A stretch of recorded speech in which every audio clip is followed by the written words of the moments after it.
And welcome back to Michigan Matters. The roundtable's here as we say hello to Susie Avery, former chair of the Michigan Republican Party, amongst other titles that she has, many others. In the middle is David Dulio, who's the executive director of Oakland University Center for Civic Engagement, and Jill Alper, well-known political strategist. Folks, great to have you here. Great to be here.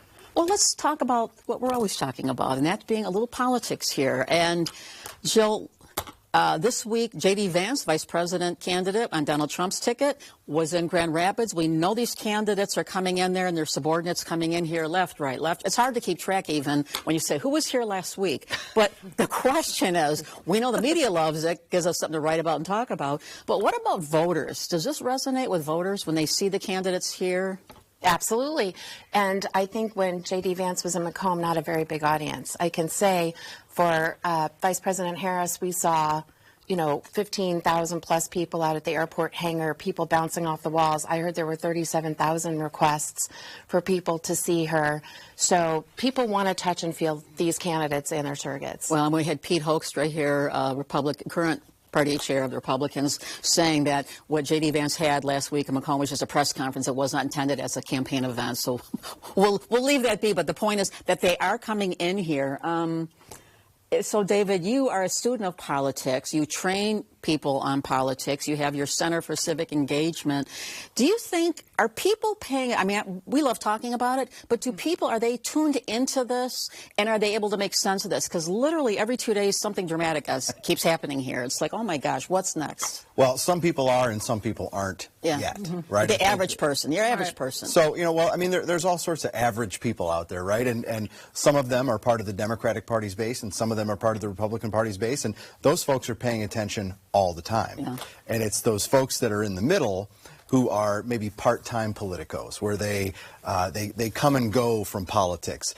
They're not, traditionally, we would not expect them to be paying as much attention at this point in the election cycle, but they're going to start usually after Labor Day. What about the undecideds? The pool of undecideds, from what the polling is showing, is getting smaller and smaller at this point. What do you think? How much of a force are they going to be come November? Oh, they're an incredible force. They're the deciders, right? They are the ones who are going to determine the outcome, not only of the presidential election, but the race between Alyssa Slotkin and Mike Rogers, as well as the handful of competitive congressional seats that we have. Yeah. Susie, you've been on the show often talking about what's going to matter ultimately at the end of the day is what's always mattered in politics, the ground game. Right. And having the candidates in is one level of representation and being there.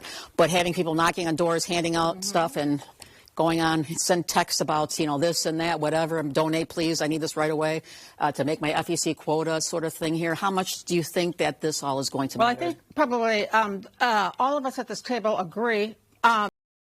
Signs do not vote. You're going to see signs. People expect candidates to have signs. There'll be signs all over the place. Signs do not vote, and they're not going to make anybody vote for them.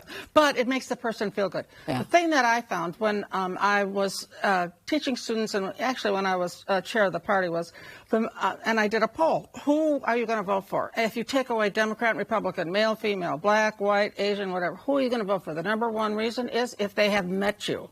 The second reason is that they know someone who has met you. And that's what these rallies, as Joe was saying, is so important to candidates, because if you attend a rally, it's like you're meeting that candidate. And that's why you're going to be seeing a lot of these candidates coming in. President, vice president, surrogates. We're going to have all kinds of surrogates coming. Surrogates are people representing those candidates. Yeah. Let's talk about strange bedfellows here for a minute. So former disgraced Mayor Kwame Kilpatrick is speaking to the Oakland County Republican Lincoln Day dinner coming up here on August 21st in Novi. He's speaking at the Republicans. He's endorsed Trump. Is he going to sway any voters, do you think? I can't imagine that he will, to be honest with you.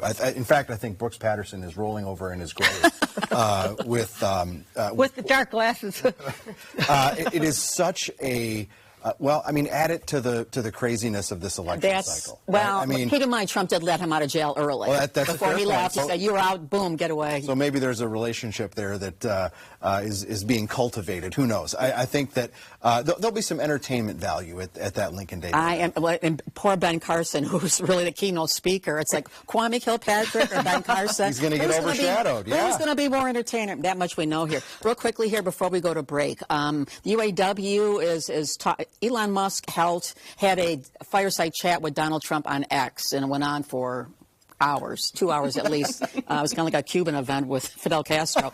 They were bashing union workers, striking union workers. They needed to be fired here. The UAW is filing charges. Your thought on that? Yeah, well, I think it's really smart of the UAW because what they were talking about doing is thuggery and intimidation. Yeah. They have to stand up for workers, and they need to put a fine point on it to educate workers that this is the kind of president that Donald Trump would be. So I think it's necessary. I think it's brilliant, and I think the workers really follow. A big chunk of them, Sean Fain, he's won amazing victories for them. Yeah. Quickly, Teamsters, endorsements. Will they endorse? I know that their president spoke at the Republican convention. Mm-hmm. Will they endorse? Historically, I think the Teamsters have been really smart about talking to all parties to advance their issues, but I can't see on the merits of a working person's agenda them supporting Donald Then Trump. why did he speak at the convention? Why not? I guess. Maybe, I guess, opportunity. Go and talk to people, leverage, you know. All right, we're going to take a break. We'll be back with more Michigan Matters after this.